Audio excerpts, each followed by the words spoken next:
Hello everyone, నేను మీ doctor Nishita Reddy, consultant endocrinologist, diabetes, thyroid and other hormone super specialist. So diabetes మేనేజ్మెంట్లో diet, exercise and మెడిసిన్స్తో పాటు stress management అనేది చాలా ఇంపార్టెంట్ రోల్ ప్లే చేస్తుందండి.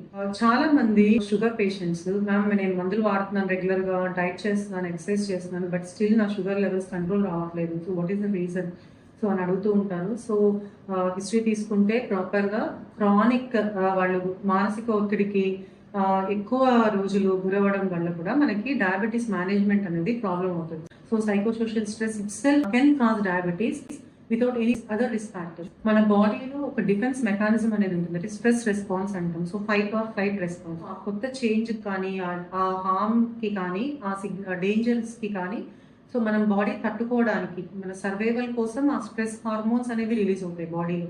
Like main stress hormones glucocorticoid, that is cortisol and adrenaline. So catecholamines అంటాం, epinephrine, norepinephrine. ఇది chronic అంటే చాలా ఎక్కువ రోజులు ఉన్నప్పుడు ఏమవుతుంది, సో దానివల్ల వచ్చే బెనిఫిట్ కంటే కూడా లాంగ్ టర్మ్ లో మనకి అడ్వర్స్ ఎఫెక్ట్స్ ఎక్కువగా ఉంటాయి. ఇవన్నీ కూడా కౌంటర్ రెగ్యులేటరీ హార్మోన్స్ అంటాం. సో లైక్ అంటే ఇన్సులిన్ యాక్షన్ ని ఎగ్జాక్ట్లీ ఆపోజిట్ ఉంటాయి. ఇన్సులిన్ పనితనాన్ని తగ్గించేస్తాయి and also blood glucose levels ని బాగా పెంచుతుంది, బీపీని, షుగర్ని. సో ఇన్సులిన్ రెసిస్టెన్స్ ఏర్పడుతుంది మన బాడీలో. దానివల్ల మీరు మందులు వాడుతున్నా కూడా షుగర్ కంట్రోల్ అనేది కష్టం అవుతుంది. అండ్ షుగర్ లేని వాళ్ళకు కూడా షుగర్ వచ్చే ఛాన్స్ ఉంటుంది. అండ్ సో స్ట్రెస్ ఎక్కువ ఉన్నప్పుడు ఇంకొక ఏమవుతుంది, మనకి స్లీప్ ప్యాటర్న్ డిస్టర్బ్ అవుతుంది. సో లేట్గా పడుకోవడము, సరిగ్గా నిద్రపోకపోవడము. So good quality of sleep 6 to 8 hours అనేది చాలా ఇంపార్టెంట్ ప్రతి మనిషికి.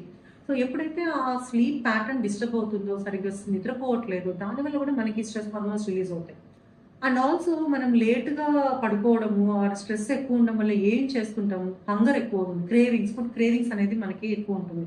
సో ఎక్కువగా చిరుతిళ్ళు కానివ్వండి, late nights, carbohydrate rich, fat rich diets ఎక్కువ తీసుకోవడము. సో వీటి వల్ల కూడా మనం వెయిట్ గెయిన్ అవుతాం, బరువు పెరుగుతాము, తద్వారా insulin resistance. So next sugars రావచ్చు. ఎక్సర్సైజ్ లేకపోవడం, సో ఫిజికల్ యాక్టివిటీ లేకపోవడం, సెడెంటరీ లైఫ్ స్టైల్. సో ఇవన్నీ కూడా మనకు కలిపి షుగర్కి చాలా ఇంపాక్ట్ ఉంటుంది అనమాట. సో అందరూ కూడా వీలైనంత వరకు మీ మానసిక ఒత్తిడిని తగ్గించుకోవాలి. So like you have to follow the relaxation techniques.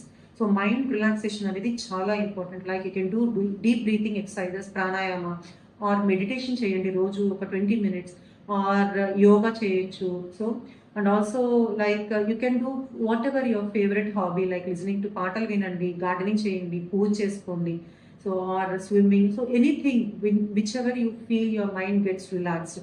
Thank you.